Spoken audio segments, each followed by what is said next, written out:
merci aux organisateurs et organisatrices de ma visite. Je suis vraiment très, très content d'être ici, de découvrir votre ville que je ne connaissais pas et l'université. Merci à vous tous d'être venus ce soir.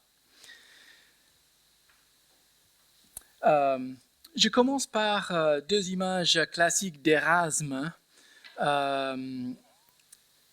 Des images qui sont un peu l'archétype de la figure du savant, seul à son bureau.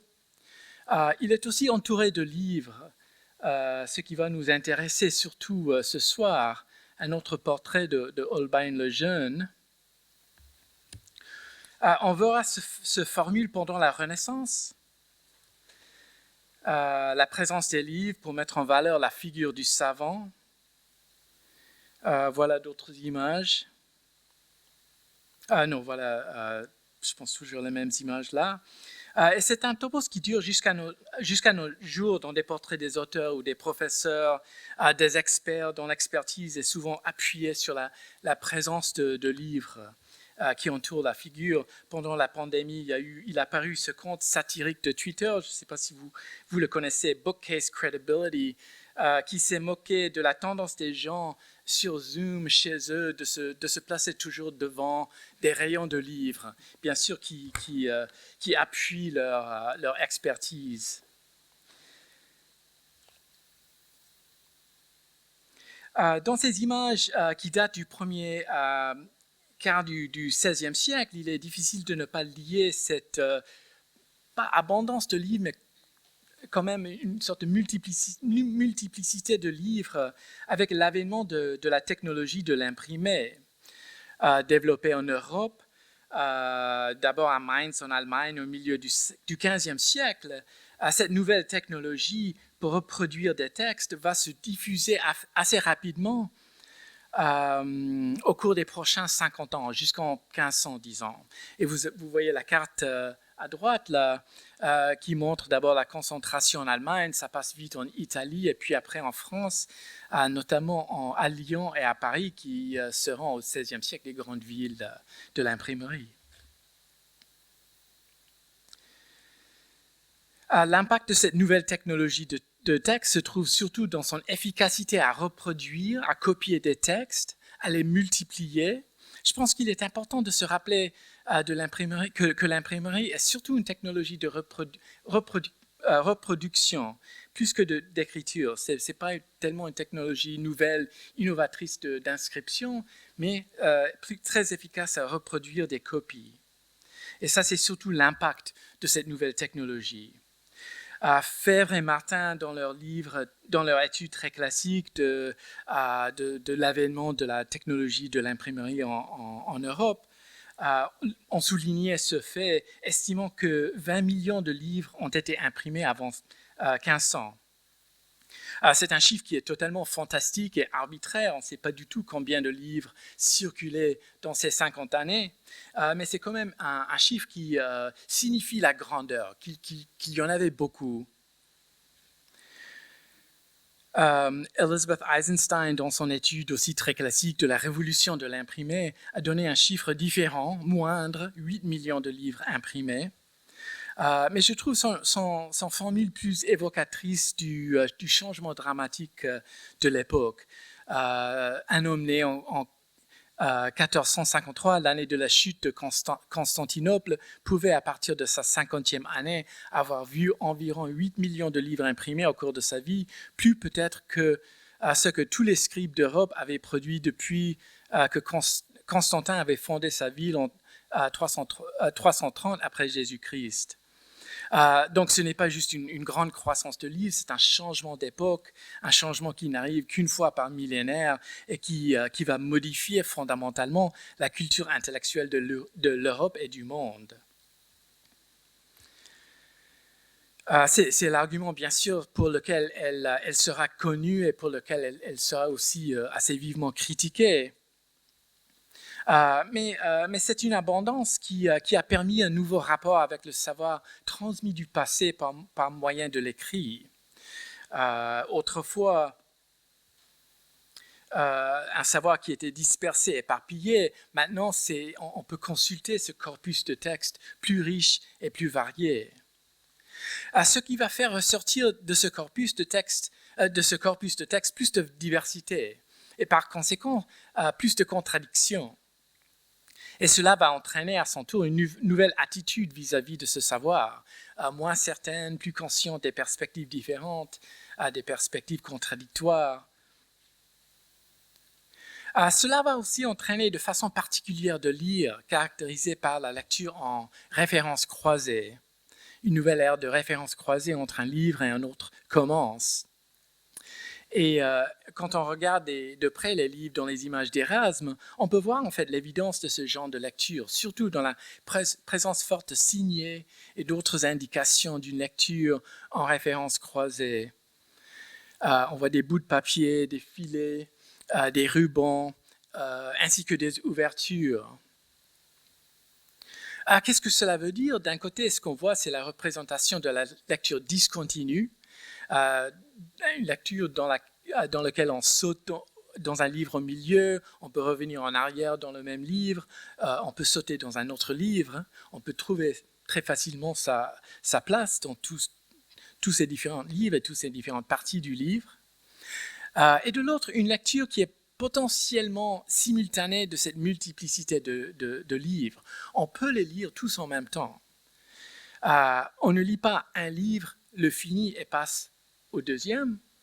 On a le potentiel à chaque instant de consulter chaque livre et chaque partie de chaque livre.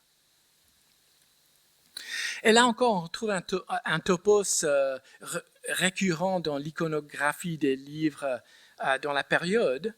Voici d'autres images du XVIe siècle où on voit des signets, des marque-pages. Voilà, oui, une sorte de magnification de cette image. Ici aussi, on voit à gauche et à droite des livres avec des bouts de papier dedans.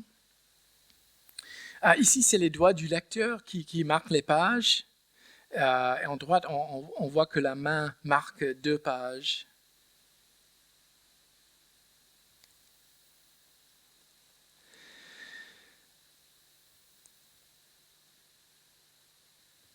Il faut mettre ces représentations du livre imprimé au début de l'époque de l'imprimé en rapport, et je pense en contraste, avec des perspectives sur le livre imprimé qui sont plus courantes aujourd'hui, de nos jours. Dans les perspectives contemporaines, le livre n'est pas tellement vu comme un outil pour la lecture discontinue. La lecture c'est-à-dire cette lecture de références croisées permettant au lecteur de lire plusieurs livres en même temps, c'est plutôt le contraire. Le livre est une plateforme privilégiée pour la lecture suivie, continue, séquentielle, une lecture associée matériellement à l'action de tourner les pages, une par une, du début jusqu'à la fin, et de ne lire qu'un livre à la fois, de le finir avant de passer à un autre. C'est un style de lecture qui va figurer la concentration, l'absorption. Et il va finalement devenir une sorte de paradigme pour une sorte de lecture saine et bénéficielle. Dans ce contexte, ça c'est Sven Burkert, donc une grande critique de la culture numérique dans les années 90. C'est une vision de la lecture du livre imprimé qui s'enracine dans le sentiment de fragmentation et de dispersion associé à la culture numérique. Selon Burkert, cette culture numérique est tout le contraire, c'est en grande partie opposé. C'est une lecture de saut, une lecture latérale. 10 ans plus tard, Nicholas Carr a repris ces thèmes en les adaptant pour l'âge de Google. Il met en valeur aussi cette lecture suivie qu'encourage la plateforme du livre imprimé et donc qui amène à la concentration, qu'il voit comme une étrange anomalie dans l'évolution de l'être humain. C'est un état étrange, moderne, qui n'avait vraiment pas existé dans toute l'histoire. Il pousse plus loin l'idée d'une dégradation mentale qui résulte du caractère fragmentaire et discontinu de la culture Internet. Il avait donné en fait une première version de ces arguments dans l'Atlantique. Vous avez image de la page aussi dans le slide, qui s'appelle Pourquoi Google nous rend bêtes? Why Google is making us stupid? Or is Google is making us stupid? Il n'est pas question de tout cela dans ces images des livres du XVIe siècle. Ici, les livres imprimés sont lus discontinuement, et c'est dans cette lecture spécifique de discontinuité que la lecture de livres rend ses bénéfices. On retrouve ici l'argument de l'historien du livre anglais Peter Stallybrass dans un article qui s'appelle Books as Scrolls. Il avait commencé par une expression de surprise vis-à-vis des critiques telles que celles que Burkhardt ou de Carr. C'est précisément le modèle qu'a fourni le livre, Stallybrass argumente, de pouvoir passer d'un livre à un autre et d'une partie à un autre, de sauter, d'aller en contresens, que l'Internet cherche aujourd'hui à perfectionner. Notre capacité, grâce les ordinateurs réactivent un usage crucial que nous avions des livres, notre capacité, grâce au signet, à avoir notre doigt à plusieurs endroits différents en même temps et à passer rapidement de l'un à l'autre. Il va souligner la présence du signet, dont il apprécie particulièrement l'exemple que l'on voit ici dans le retable de Ghent, dans le livre, la Bible que Marie tient dans ses mains, qu'elle lit.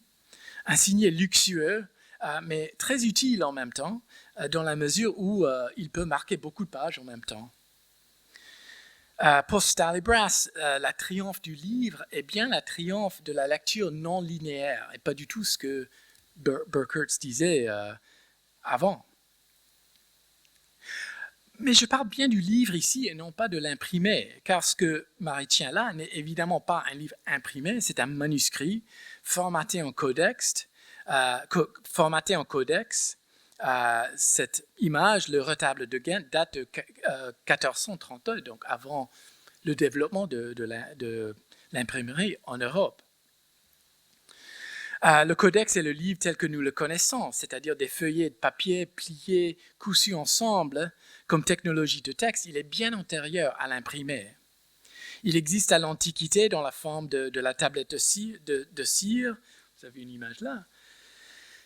C'est-à-dire des morceaux de bois attachés ensemble, couverts d'une couche de cire sur laquelle on pouvait écrire avec un stylus, et puis on pouvait effacer en faisant fondre le cire. Mais dans l'Antiquité, c'est plutôt le rouleau qui va dominer pour l'enregistrement et le stockage permanent des textes. C'était plutôt les premiers chrétiens dans les premiers siècles de l'ère commune qui ont adopté le codex comme forme préférée et dominante. Ça, c'est selon la grande étude que vous voyez là de Robert S. Skeet. Et s'il l'avait préféré au rouleau, c'était en partie, pas nécessairement entièrement, pour la lecture discontinue qui était exigée par la liturgie chrétienne. Le codex, par exemple, permettait la lecture discontinue entre l'Ancien et le Nouveau Testament, entre des différents passages, des différentes parties de la Bible qui correspondent à des jours du calendrier liturgique. Ça permettait de sauter évidemment entre différents livres de la Bible, différents livres, c'est-à-dire entre la Bible, entre des sautiers, autres livres de prière. Et pour cela, on voit le développement assez tôt, même très tôt au Moyen-Âge, des techniques et des outils pour faciliter cette consultation discontinue de texte. On voit des rubriques, des annotations pour faciliter des références croisées, la numérotation des folios ou des pages, les en-têtes. Dans la Bible aussi, on va voir la numérotation des chapitres au XIIIe siècle et finalement des versets. Chapter and verse, n'est-ce pas? La numérotation de chapitres de versets permettait de chercher dans les Écritures, comme vous voyez dans cette image.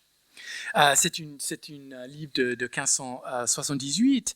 À cette époque-là, en fait, c'est une assez nouvelle technique indicielle. Les chapitres avaient été numérotés, comme j'avais dit, depuis le XIIIe siècle, mais les versets sont numérotés juste pour la première fois 30 ans avant. Vous voyez en fait la technique qui est très connue aujourd'hui, bien sûr. Mais pour la numérotation de versets se trouve pour la première fois dans une édition grecque de la Bible de Robert Estienne. Estienne était un protestant qui passe à Genève en 1550, juste après la mort de François Ier. Et c'est à Genève en 1660 que la fameuse Bible de Genève, que l'on vient de voir, que vous avez l'image là à droite, cette traduction anglaise est farouchement calviniste, mais très influente, avec une énorme circulation dans le monde anglophone, va apparaître avec cette numérotation de versets.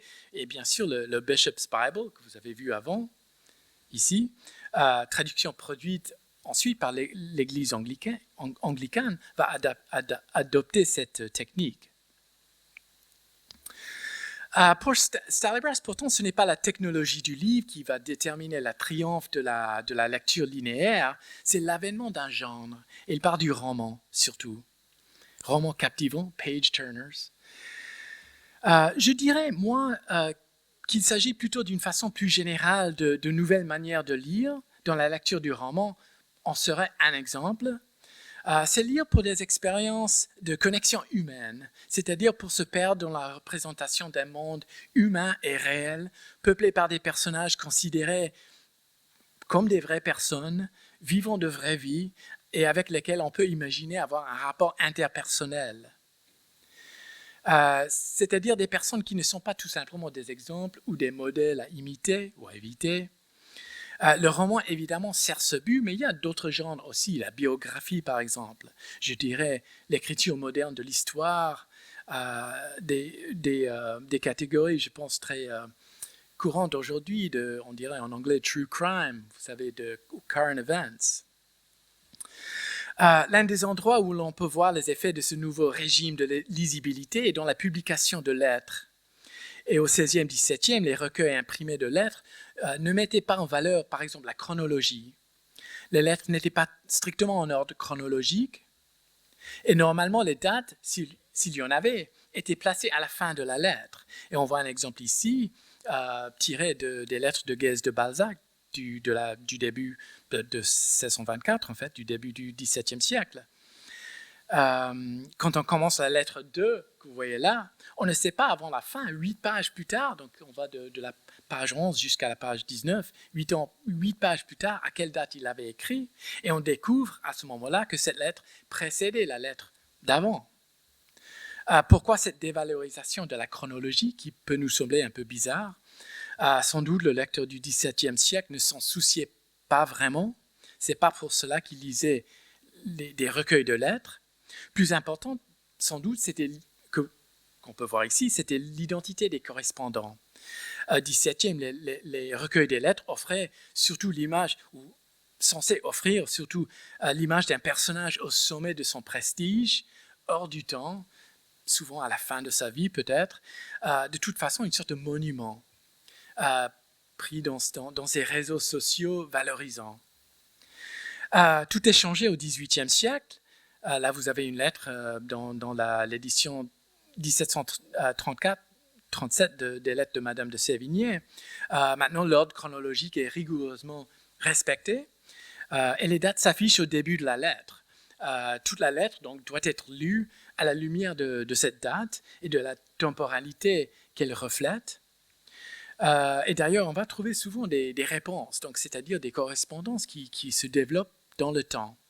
Et c'est ce que le lecteur cherche, on suppose, c'est l'expérience de la vie vécue dans le temps, développement des rapports entre personnes, la possibilité peut-être de s'identifier avec une autre personne et d'éprouver de l'empathie.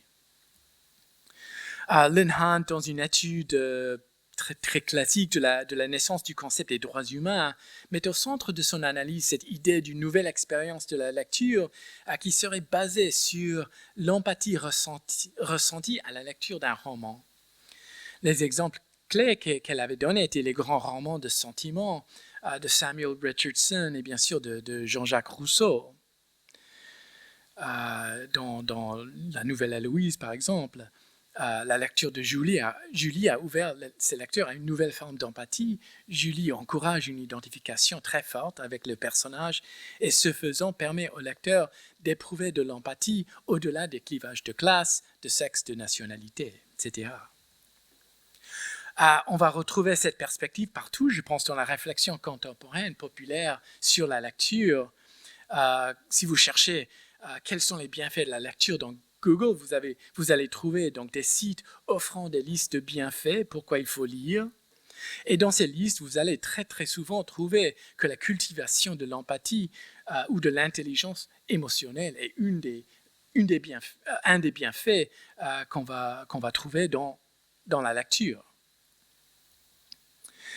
Il convient de noter, je pense, que la lecture envisagée par ces sites web, bien sûr, un discours tout à fait numérique, est toujours la lecture de livres imprimés, même si ce n'est pas dit, mais c'est quand même représenté. L'image du livre imprimé se trouve partout dans ce genre de site, comme vous voyez là. Je pense à la lumière des analyses de Stalybras, il faut donc remarquer tout d'abord que dans les grandes critiques de Burkert et de Carr qu'on vient de voir, il y a une confusion de l'imprimé avec le codex livre. L'action de tourner les pages ou la lecture d'une suite de pages ne fait aucunement référence à l'imprimé, mais à une forme du livre qui existait des milliers d'années avant l'imprimé. Pour l'instant, il suffit de reconnaître que cette lecture humaine n'est pas non plus la lecture humaine, c'est-à-dire pour des rapports humains, n'est pas du tout la lecture d'Erasme, pas plus que la lecture linéaire. Il ne cherche pas l'empathie avec des personnages, il cherchait surtout la sagesse des anciens et la vérité des évangiles, éparpillés dans ces sources et qui ont besoin d'être rassemblés, reliés, recombinés, expliqués et commentés. Regardons aussi en arrière, on va trouver d'autres complexités. On a ici 3 images qui ressemblent un peu aux images avec lesquelles nous avons commencé, c'est-à-dire le savant entouré d'une abondance relative, bien sûr, de livres. Il s'agit de 3 images de Saint Jérôme, donc bien sûr l'ancien traducteur de la Bible, dans son cabinet de travail. Ce sont pourtant des images qui datent de 50 à 75 années plus tôt que celles d'Erasme. Et donc c'est une différence capitale qui complique l'idée que l'abondance des livres qu'on voyait dans les images d'Erasme était le reflet de la diffusion rapide de l'imprimé, parce qu'on est bien sûr ici avant l'ère de l'imprimé. D'ailleurs, on retrouve non seulement l'abondance de livres, mais la même représentation de la lecture indicielle, signalée par la même profusion de marque-pages et de signets. À gauche, Jérôme utilise ses doigts pour marquer des pages, et à droite, ce sont des livres qui sont ouverts à des pages spécifiques. D'un côté, cela nous donne une autre perspective sur l'imprimé, qui n'est pas, c'est-à-dire l'imprimé comme n'étant plus une invention sui generis, n'est-ce pas, qui vient de rien et qui change tout. C'était au contraire une technologie qui répondait à des besoins spécifiques préexistants générés dans le monde des manuscrits et dans la culture intellectuelle du Haut Moyen-Âge. C'est surtout un besoin de plus de copies et de plus de textes. Aussi que des besoins pour des techniques et des outils pour mieux s'y retrouver et les mettre en rapport les uns aux autres. Donc il ne faut pas oublier que l'imprimerie a été développée en Europe pour appuyer des pratiques de lecture enracinées dans l'ère de l'imprimé. Ce n'était pas pour inventer des nouvelles façons de lire des textes que l'imprimerie a été inventée. Il y a quand même une grande différence qui est très, très importante, qui est la nature de la page dans les textes manuscrits et les textes imprimés. À gauche, les livres manuscrits en 2 colonnes, écriture dense, gothique, entre guillemets, une page noire d'encre. On voit des rubriques en rouge qui marquent les sections importantes, les séparations entre les sections. On voit aussi des commentaires, je ne sais pas si vous pouvez voir tout ça, n'est-ce pas, les 2 colonnes, les commentaires, les rubriques. À droite, une page très différente, une colonne, une page aérée où il y a beaucoup d'espace vide. Les sections sont indiquées non pas par des rubriques en rouge, mais par des alinéas, des espaces, des paragraphes. Et il n'y a pas de commentaire, il n'y a que le texte. Or, cela ne s'est ne s'est pas fait du jour au lendemain. Entre ces deux configurations, il y a l'âge de l'incunable. L'incunable, ça veut dire, c'est un terme qu'on emploie pour désigner les premiers livres imprimés, c'est-à-dire du début de l'imprimerie à caractère mobile en Europe au milieu du XVe siècle jusqu'à la fin du XVe siècle, donc, c'est-à-dire jusqu'en 1500. Ces livres imprimés imitaient la forme et la mise en page, comme vous voyez, des livres imprimés, des livres manuscrits. La page imprimée que vous voyez là, donc là c'est tous des textes imprimés, rassemblait beaucoup plus à ce qu'on vient de voir au texte imprimé, n'est-ce pas? Là, on a souvent 2 colonnes, on a une page beaucoup plus remplie de textes, dense et assez noire.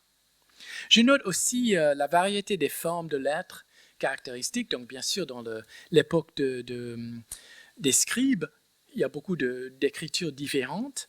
Il y a des écritures formelles, gothiques, il y a des écritures semi-formelles, il y a des écritures humanistes. Tout cela a été imité par les premiers imprimeurs. Donc, on a eu une grande variété d'écritures imprimées au début. Ces différences étaient associées avec des genres différents. Donc, le gothique classique était pour des textes les plus importants. Ici, on voit le caractère romain, qui était surtout pour des textes de l'Antiquité latine. Ce qu'on appelle la bâtarde, qui est une écriture semi-formelle, c'était pour des textes en langue vernaculaire, etc. Il y avait même des efforts de imiter l'écriture cursive. Surtout, ce qu'on trouve systématiquement dans ces incunables, ce sont les illuminations et les rubrications faites à la main. Et en ce sens, l'incunable, en tant qu'objet typographique, ne se situait pas en dehors des processus de production de textes manuscrits en place.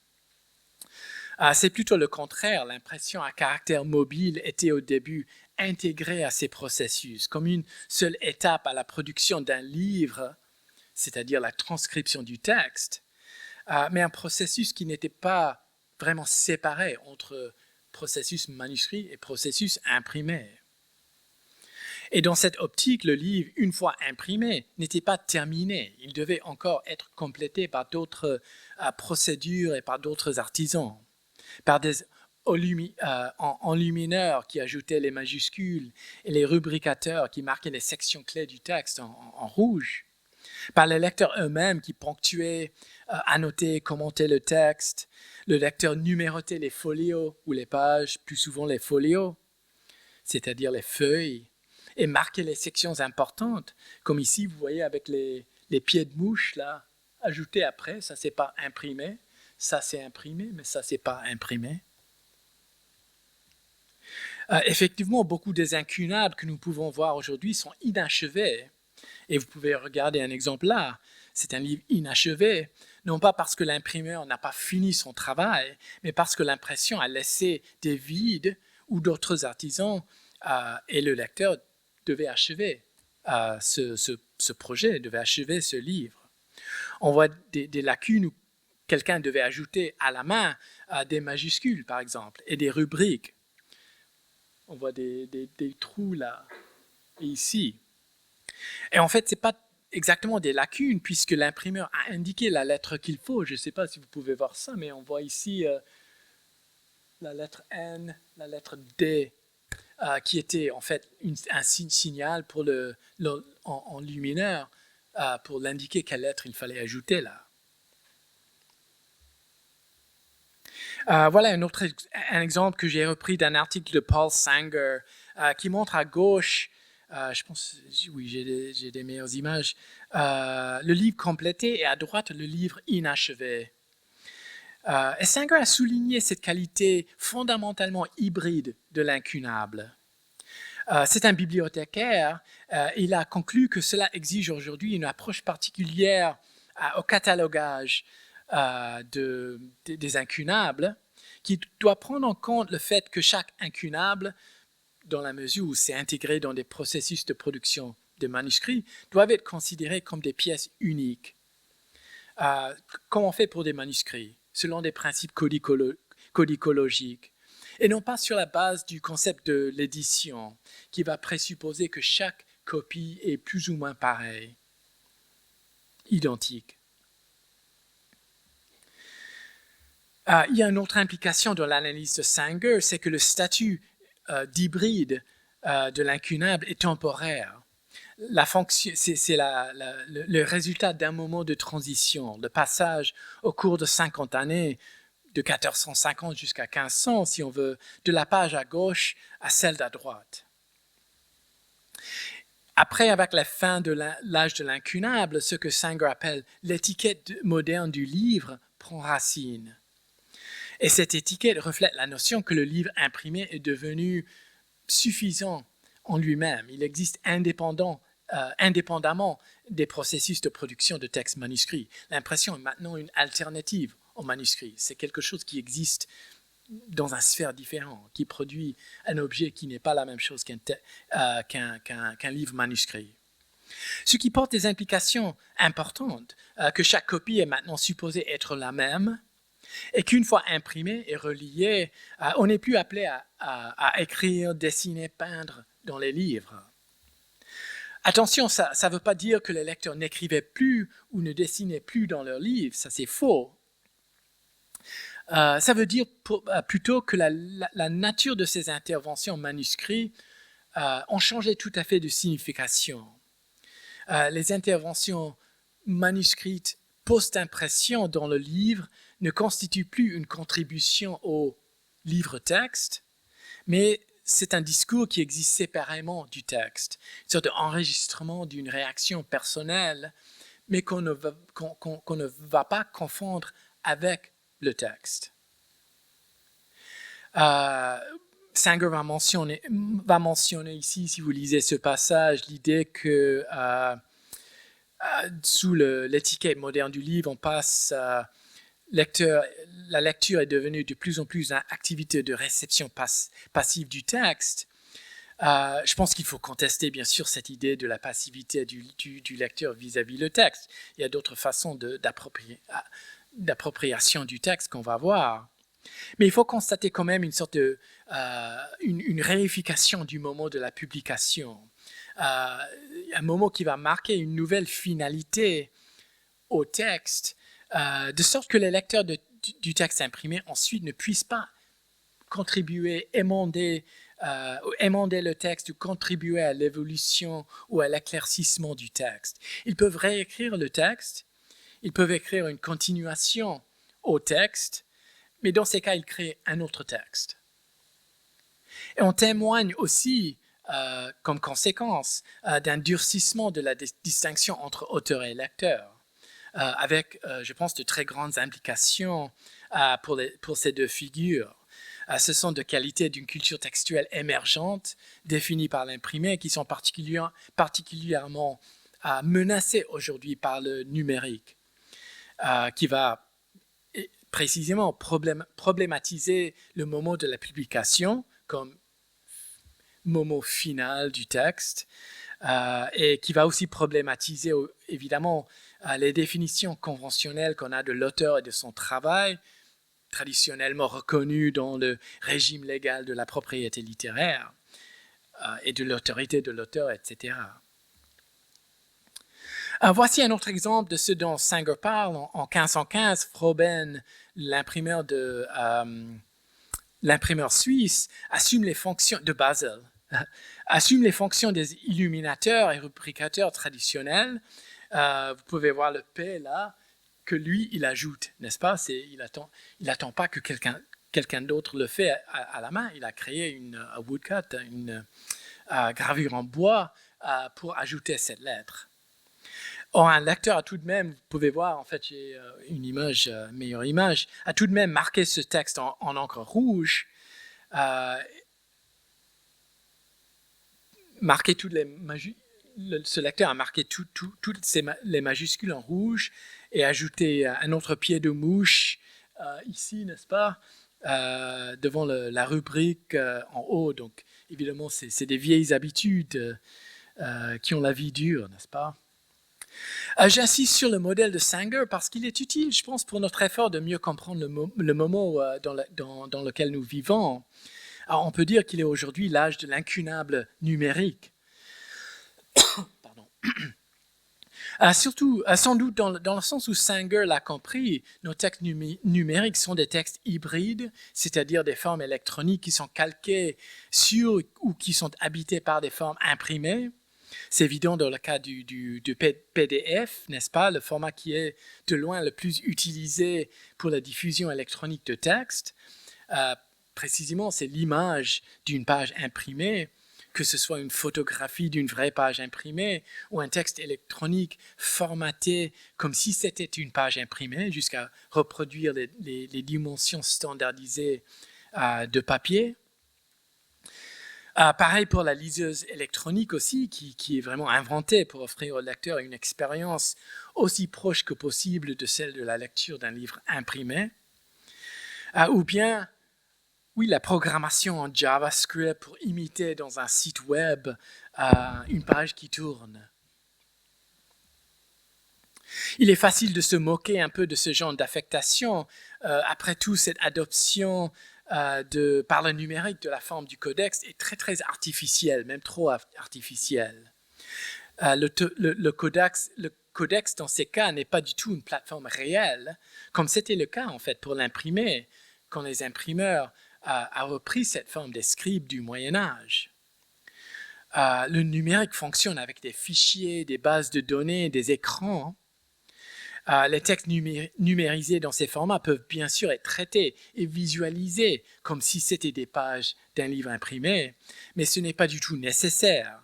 C'est une pure concession à des vieilles habitudes et attentes. On peut voir ici d'ailleurs une autre façon où les indices d'une autre façon de visualiser le misanthrope, placé à côté de la visualisation traditionnelle de la culture de l'imprimé, calquée sur le format de la page, qui est ici en fait. Une façon plus centrée sur les données, data-centric, on dirait en anglais. Donc je parle de ça, n'est-ce pas? Alors ça, c'est une imitation de la page imprimée. Par contre, il faut quand même réfléchir sur la durabilité remarquable de la page. Donc, qu'est-ce que c'est qu'une page? Le concept existe depuis des millénaires. Les colonnes des rouleaux de l'Antiquité étaient nommées en latin paginae, ce qui nous a donné le mot page. Le mot page vient de ça. Le page est aussi évidemment le recto ou le verso, c'est-à-dire la face d'une feuille dans un codex. Donc, ça, c'est notre utilisation plus familière du mot. Et on dit page, bien sûr, en référence à un seul document encodé en HTML et visualisé dans un navigateur. Vous pouvez voir ça, la très belle édition de Christophe des Nouvelles Nouvelles. Donc, qu'est-ce qui lie ces usages variés du mot? La page désigne tout d'abord un espace privilégié, non seulement pour le texte, mais pour le texte rendu particulièrement lisible.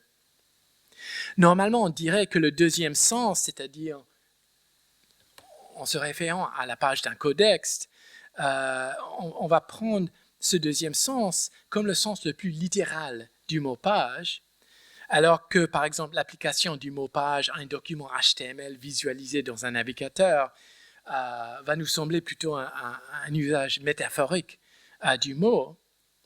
Mais il ne faut pas oublier que la page du codex n'est pour sa part qu'une adaptation ou imitation des paginae du rouleau, de cette première page. Et comme on voit ici avec le codex Sinaiticus, qui cherche ici à vraiment imiter la surface inscrite du rouleau de papyrus. Et comme imitation des pages qui l'a précédé, est-ce qu'on peut dire que le terme page utilisé ici s'applique de manière plus réelle ou plus littérale à ce codex qu'à cette page-là HTML que nous voyons ci-dessous? Et la page semble aussi garder certaines caractéristiques dimensionnelles. Elle est alignée verticalement et inclue sur un écran aligné horizontalement, ce qui veut dire qu'il y a très souvent beaucoup d'espace vide. C'est un peu le prix de l'importance de cet alignement vertical. Et les proportions sont, sinon exactes, c'est au moins similaires pendant tout ce temps. depuis le paginat de rouleau ancien et à la tablette de cire, jusqu'à la page web en passant par le codex manuscrit et imprimé. Et on est confronté ici par une autre image de l'hybridité technologique qui n'est pas juste l'effet d'une transition, une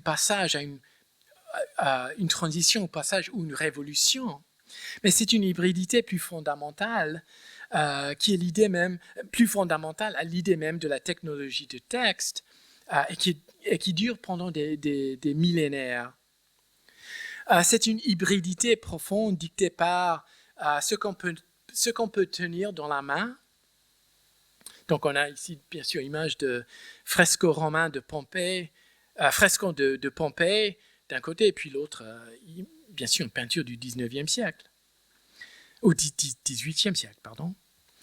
Ce que nos yeux et nos cerveaux peuvent percevoir et comprendre. Donc la durée aussi de nos attentions. Je vais donc conclure là, sur ce diapositive en fait. Quand je demande à mes étudiants quels sont les plus grands bienfaits du texte numérique, ils répondent tous la même chose. Le contrôle F, la capacité de chercher. Dans leur cas, il ne s'agit pas des écritures saintes, en se servant d'un système d'indexation des versets, mais en se servant de la puissance de traitement des ordinateurs pour identifier en quelques secondes dans des documents ou des collections de documents parfois énormes, des caractères encodés. Nous entendons constamment ces jours parler des grands développements en matière d'intelligence artificielle et des modèles linguistiques de grande envergure. Il faut imaginer que les capacités de traitement de l'ordinateur va façonner plus que toute autre chose la lecture à l'avenir. Cette capacité de l'ordinateur non seulement à trouver en quelques microsecondes à toutes les occurrences d'une chaîne de caractères dans un énorme corpus de texte qu'une personne mettrait des années, toute sa vie à lire,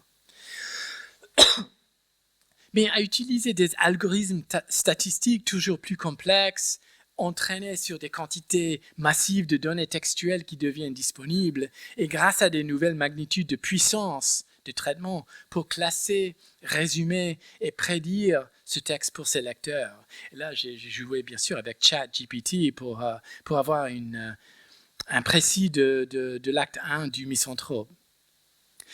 Je suis pourtant convaincu que ces nouveaux outils remarquables, qui vont en fait vraiment transformer beaucoup de choses, ne seront fonctionnels comme technologie de lecture que dans la mesure où ils seront intégrés à un ensemble de pratiques, de techniques, d'outils et de plateformes qui ont pris forme au cours des millénaires, depuis le rouleau et les tablettes de l'Antiquité, en passant par les codex de l'ère très lente du manuscrit et jusqu'à l'âge de typographie. Je vous remercie.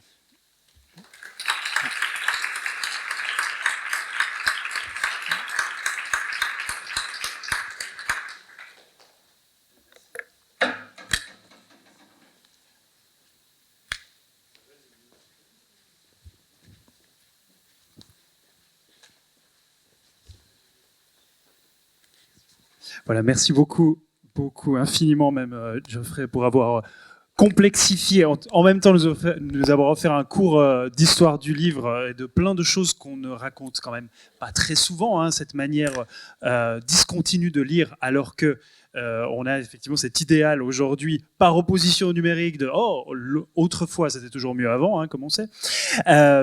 Donc de nous avoir offert ce rappel et de l'avoir mis et fait dialoguer avec ce qui est en train de se passer pour nous, pour comprendre et c'est comme ça que tu terminais ta présentation. Par cette histoire longue en fait des supports et cette hybridité fondamentale du texte, ça circule, ça se réapproprie, ça se rematérialise, ça se renégocie en fonction du support avec toute une série d'usages différents. Tu parlais de ChatGPT et de cette nouvelle évolution. Je crois que c'était hier, je voyais sur je ne sais plus quel réseau social un collègue qui disait tout le monde parle aujourd'hui de la révolution de ChatGPT et des problèmes que ça va poser pour l'école. Moi, je me souviens encore de l'apparition de Wikipédia et des problèmes que ça allait poser pour l'école, et je suis fatigué. Et voilà, il y a quelque chose aussi dans l'éternellement nouveau qui nous invite peut-être à relativiser ce qui est constamment nouveau pour se penser ça un peu dans un temps long. C'est aussi de l'écologie de la pensée que de le faire et de ne pas toujours avoir l'impression qu'on est face à l'immense inconnu, mais bien à une évolution majeure, mais qu'on est en mesure de gérer et de maîtriser. Alors, pour les questions, donc, je vous rappelle, s'il vous plaît, d'attendre d'avoir un micro. Clara et moi courront à travers les rangées pour vous apporter le micro. Est-ce qu'il y a des questions, remarques, interventions, critiques, scandales dans la salle ?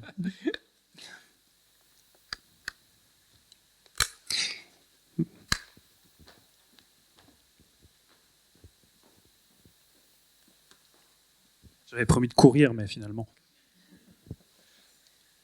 Félicitations pour votre conférence extrêmement érudite et passionnante. J'ai une question concernant le rapport qu'on entretient entre la lecture et les évolutions à la fois de nos psychismes et de notre cognition. Donc il y a des révolutions dans notre rapport au monde qui passent notamment par le rapport au livre. Oui. Et le XXIe siècle, ça a été une évolution dans notre aptitude à ne plus lire linéairement, à ne plus utiliser aussi nos mains, ou à le faire de manière extrêmement réduite, en fait, avec une forme d'atrophie des membres. Et du point de vue de notre cognition de l'esprit, il y a aussi évidemment cette aptitude à voyager dans un livre avec les supports numériques. Oui. Ça nous amène aussi à penser autrement, à penser de manière éparse, peut-être de manière parallèle, peut-être de manière moins analytique, et on le voit dans notre aptitude à penser aujourd'hui, qui se traduit aussi d'ailleurs par comment dire, dans la presse, une capacité analytique qui est moindre, objectivement. Donc il y a évidemment des développements qui ont été, qui émergent dans cette aptitude à surfer, à gérer les canaux parallèles, mais il y a aussi des formes de réduction. Donc comment vous percevez cette évolution dans le rapport au livre et du numérique du point de vue de nos cognitions contemporaines ? Oui, ça c'est une question difficile. C'est le genre de question que j'évite à répondre parce que je ne sais pas. J'essaie pas trop de pronostiquer parce que je pense qu'il est très difficile. Je pense parfois que c'est un peu comme prédire la propriété littéraire, la propriété intellectuelle dans l'année 1500 par exemple. Ça serait très difficile de penser. Donc oui, je sais pas pour l'instant. En fait, oui. On me demande ce genre de questions et je suis toujours hésitant à répondre parce que je ne sais pas, je me sens pas un expert dans ça.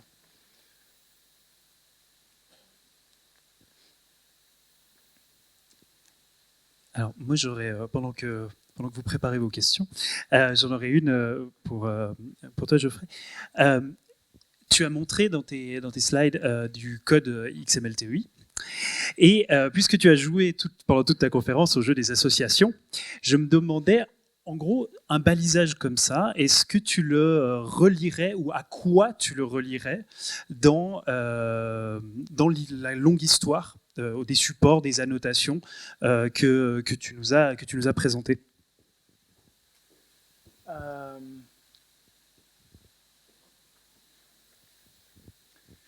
Oui, là, c'est surtout un potentiel à faire c'est préparer un texte pour un traitement ultérieur. Donc, c'est un peu la logique de l'encodage en XML, c'est d'avoir un texte avec lequel on peut faire un peu n'importe quoi après. Donc, c'est fait d'un côté pour la lecture, mais c'est aussi fait pour être traité, pour produire quelque chose de différent qui sera utilisé d'une manière ou d'une autre. Et est-ce que dépendant du contexte. Tu verrais un précédent, enfin, est-ce que ça se relierait à une tradition ou est-ce qu'il y aurait une rupture? Ça, c'est une bonne question.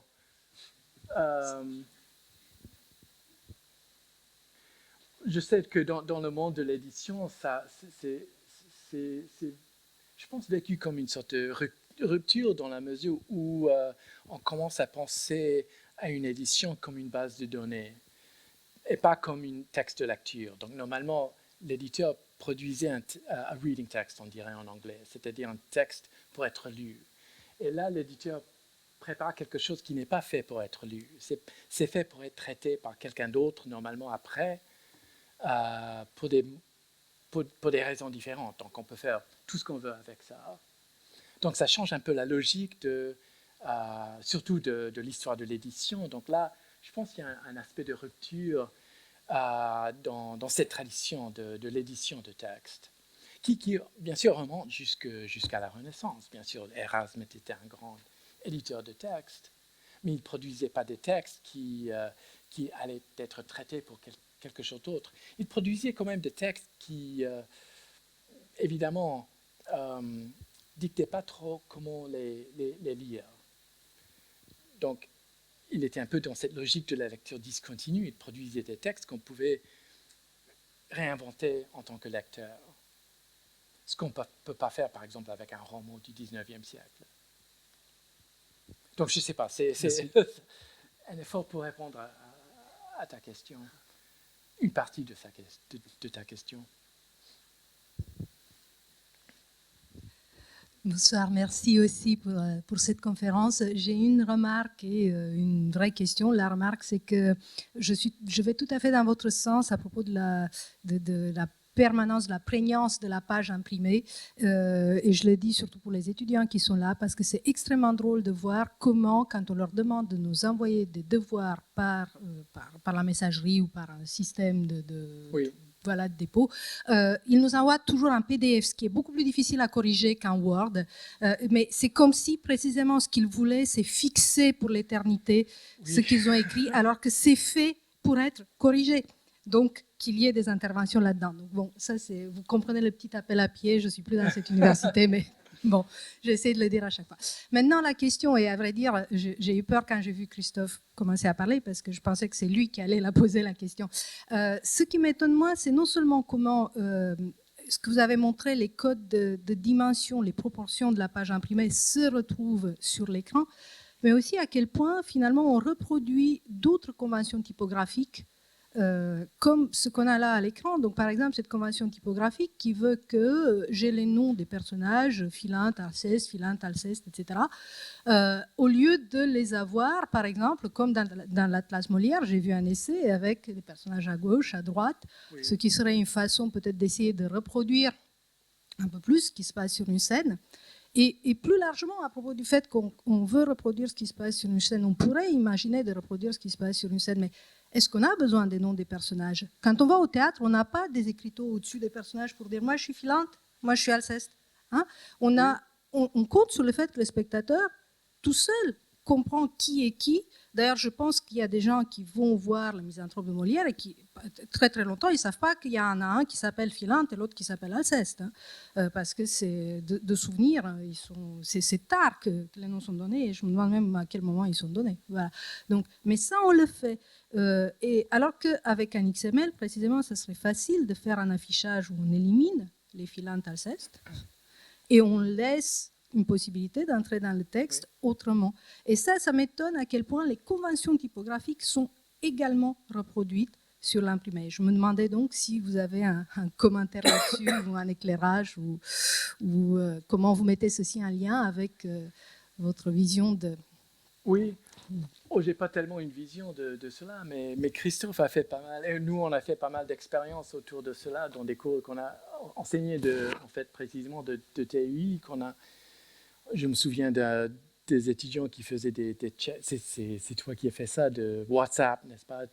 Donc des façons de repenser la représentation des scènes sur écran, très différentes. Donc là, il y avait des textes qui paraissaient donc un peu, comment dire, en temps réel. Je ne sais pas si on peut dire ça en français, mais c'est-à-dire que le texte n'était pas là déjà sur la page, le texte paraissait au fur et à mesure qu'on le lisait. Donc, oui, bien sûr, il y a beaucoup de possibilités. C'est quand même assez difficile. Là, bien sûr, ça existe avec le texte traditionnel, donc il serait difficile de penser ça sans le texte traditionnel à côté. Donc, j'avoue que je trouve que c'est difficile d'imaginer d'autres façons de représenter les textes sur écran qui serait vraiment totalement libéré des traditions qui nous sont venues des textes imprimés et avant ça des textes manuscrits, à travers la figure de la page. Et de toute façon, c'est pas moi je fais pas pour moi-même beaucoup de travail là-dessus parce que je suis pas vraiment éditeur moi-même. J'étudie l'histoire de ces formes, je pratique pas tellement, donc je n'ai pas. Vous attendez que je réponde à la question et vous me donnerez la réponse. Ça c'est peut-être une meilleure idée. Bah oui, oui.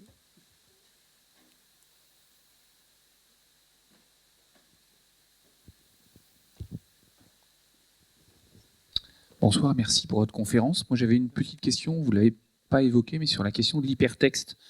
Parce que ça, c'est quelque chose qui modifie aussi totalement le rapport avec la lecture, sachant que dans le corps du texte, on peut accéder à d'autres informations, où il y a l'hypertexte, mais il y a aussi, vous savez, les petites fenêtres qui vont s'ouvrir pour préciser un terme, qui sont des notes de bas de page plus dynamiques. Oui. Et c'est vrai que ça bouleverse aussi le rapport à la lecture qu'on peut avoir. Oui, bah surtout, ça change nos idées sur la forme du codex, où on peut beaucoup plus facilement, parce que nous, je pense on partage plutôt les idées de Burkhardt ou de Carl là-dessus. Le codex est suffisant en lui-même. Mais ça nous retourne aux idées de ces humanistes de la Renaissance qui sont là entourés de livres, qui passent d'un livre à un autre. C'est plus efficace avec des liens, des hyperliens. C'est plus rapide, évidemment. Mais c'est une sorte d'accélération d'une façon de lire qui était là déjà. Mais qu'on a dissocié un peu, je pense, avec la forme du livre imprimé à travers le XVIIe, XVIIIe, XIXe siècle.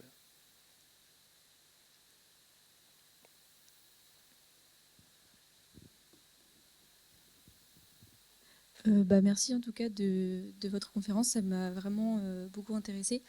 Moi, j'avais plus une question sur le côté en fait imaginaire. Quand on lit simplement un livre physique, on va avoir une certaine imagination et en fait, on va avoir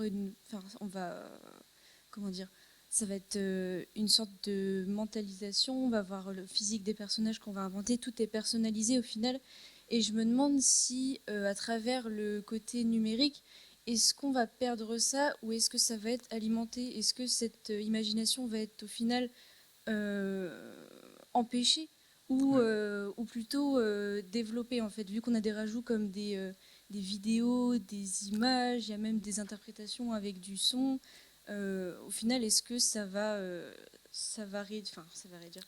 Est-ce qu'au final, ça va nous empêcher d'imaginer ou ça va être un appui pour mieux imaginer les choses? Oui, excellente question. La pronostic, ça, je ne fais pas tellement, mais on peut certainement imaginer les deux choses.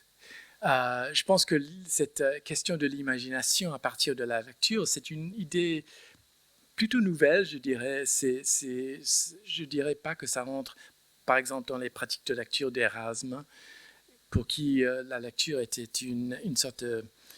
C'était cueillir des idées, c'était cueillir des vérités prises parmi les anciens et les recombiner, les commenter.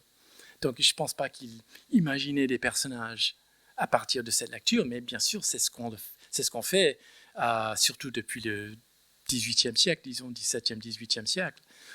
Est-ce que la numérisation va changer? Je ne sais pas, mais on peut voir les deux réponses possibles, que ça va vraiment soutenir, appuyer cette façon de lire, la visualisation des scènes qu'on lit dans le texte, ou ça peut nous faire passer à un autre type de lecture, où je pense l'idée un peu, c'est cette capacité de visualiser dépend un peu de la lecture linéaire. C'est-à-dire il faut poursuivre, il faut avoir l'expérience de ce qui est décrit un peu dans le temps pour pouvoir visualiser. Mais une fois qu'on lit de façon autrement, est-ce qu'on va pouvoir toujours lire de cette manière, imaginativement? C'est une excellente question.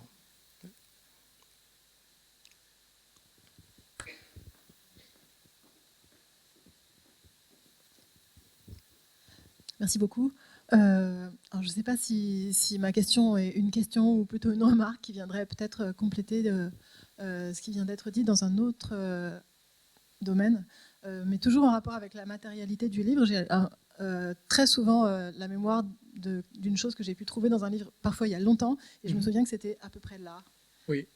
Plutôt vers le début, plutôt vers la fin, dans l'épaisseur, plutôt en bas à gauche, plutôt en haut à droite. Et j'arrive à retrouver comme ça parfois des choses qui, il y a très très longtemps, se sont imprimées comme ça, un peu géographiquement presque ou géométriquement. J'ai pas forcément l'impression que les choses vont aller moins bien maintenant, ou que quelque chose se perd, mais que quelque chose va changer un peu dans le cerveau des générations futures. Je me demande comment ça va se convertir chez eux. Probablement, ils vont se repérer autrement dans une espèce de nouvelle géographie sur écran. Ça m'intrigue un petit peu, mais j'ai l'impression que tout change tout le temps, en fait, et qu'ils vont se débrouiller comme ça. Mais en tout cas, c'est vrai que cette matérialité-là, physique de l'objet livre, pour moi, elle a toujours été aussi une espèce d'appui à la mémoire, à la mémorisation. Ça marche en général. Hein. Si je me souviens que c'était en bas à gauche vers le début, je cherche et c'est à peu près par là, et même ça pouvait être il y a 10 ans. C'est très frappant, et c'est pour ça que j'ai l'impression aussi d'une utilisation complémentaire, en fait, de l'objet physique et de l'objet, qui pourrait aussi inciter à faire de l'objet numérique complètement autre chose, d'ailleurs, qu'une reproduction. Voilà. Oui, tout à fait. Oui, bien sûr, il faut renoncer à l'idée que le numérique va remplacer le livre imprimé. C'est pas comme ça que ça n'a jamais marché comme ça. C'est un peu cette idée de l'hybridité technologique. Ces technologies coexistent toujours et se définissent à travers les unes à travers les autres. Pour l'autre partie de votre question, oui, je pense que les études ont toujours montré qu'on rappelle mieux en lisant des formes imprimées qu'en lisant des textes numériques. Et je pense que ça c'est une partie de cela, c'est on s'oriente mieux dans le livre imprimé que dans le monde du texte numérique. Un peu comme le GPS nous empêche de mémoriser les routes, d'ailleurs. Oui, tout à fait. Mais c'est un exercice qu'on ne fait pas. Et je pense que c'est un phénomène qui a été démontré dans des études. Une des raisons pour lesquelles on pense qu'on va retenir mieux ce qu'on lit dans des textes, dans des livres imprimés. Il ne faut pas mettre en concurrence les deux, en fait. Il faut simplement les utiliser différemment. Évidemment, oui.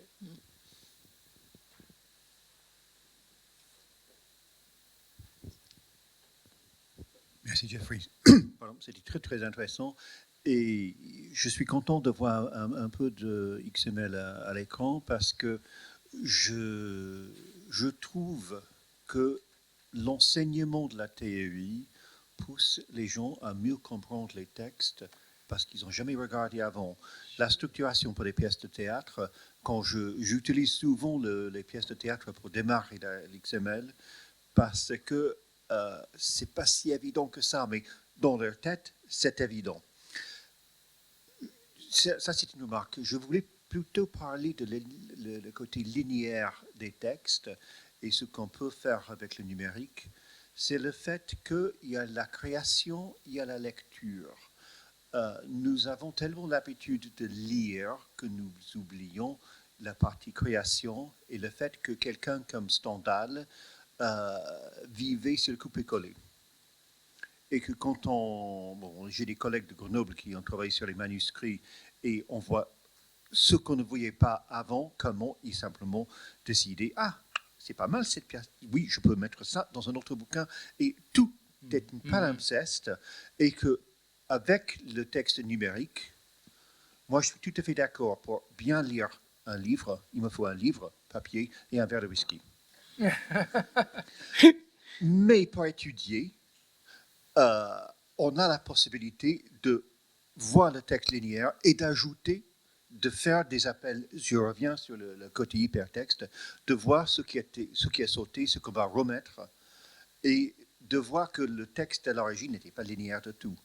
D'où le problème grave que nous avons maintenant dans la création, c'est que quand on rend un texte à un éditeur, on a éliminé tout ce qu'il y a avant. On ne peut pas le récupérer. Avec Oui. un texte manuscrit, on retrouve comment Proust a écrit ses textes, comment Stendhal a coupé-collé, etc., etc. Avec les textes actuels, quand on voit la presse, le même texte change plusieurs fois par jour. Oui, ça c'est une très grande question là. Ce qui va se passer avec... oui, c'est comment récupérer ce qui était auparavant des manuscrits et qui ont en fait donné beaucoup de lumière sur les processus de création. Et maintenant, on a d'un côté beaucoup plus d'enregistrement de ce genre d'écriture, mais en même temps, c'est moins récupérable dans la mesure où c'est perdu dans des fichiers, dans des ordinateurs qu'on laisse de côté. Donc ça fait que ce travail de récupérage est beaucoup plus difficile, même impossible. Donc ça, c'est une grande question. Moi, je n'ai pas du tout une réponse à cette question, mais je reconnais que c'est une question très importante. Pour la question de la linéarité, oui, en fait, c'est vrai aussi pour même le processus d'impression n'est pas linéaire non plus, parce qu'on imprime des pages sur une grande feuille de papier, et les pages ne sont pas du tout linéaires sur cette feuille de papier. Le processus de composer le texte n'est pas linéaire non plus. On commence par la page 1, on passe à la page 8, et il faut constamment prédire, vous savez, à l'avance où les pages vont terminer, sans avoir composé les pages. Donc, ce n'est pas du tout linéaire, la page de composition du texte imprimé traditionnel. Donc, ça, c'est, je pense, aussi important. Et moi aussi, je suis tout à fait d'accord avec vous. Je trouve que le TUI, comme outil pédagogique, est vraiment excellent pour apprendre des choses que, sinon, quand on essaie d'enseigner plus traditionnellement, les étudiants, ils n'écoutent pas tellement, mais à travers le travail de encodage de texte, il y a quelque chose là qui fixe l'attention sur des questions importantes.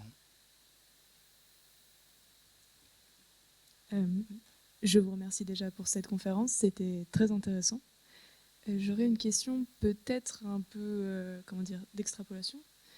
Vous avez évoqué de nombreux changements dans les supports de lecture, dans le monde du livre, donc le livre en lui-même, le support, le texte, comment tout ça a été présenté. Est-ce que vous auriez une idée ou une pensée sur le prochain changement sur le monde du livre? ChatGPT, j'ai déjà évoqué. Je pense que ça va avoir avec l'intelligence artificielle, sans doute, les grands algorithmes et la puissance de traitement, comment dire ça, processing power, oui, puissance de traitement qui ne fait que croître, n'est-ce pas? Donc, je ne sais pas ce qui va se passer, mais quelque chose va se passer d'important à travers tout cela. Mais je pense aussi que ça ne va pas tout changer nécessairement. Il faut que ça s'insère dans des choses qui nous sont familières quand même, pour qu'on puisse utiliser ces nouveaux outils et les comprendre.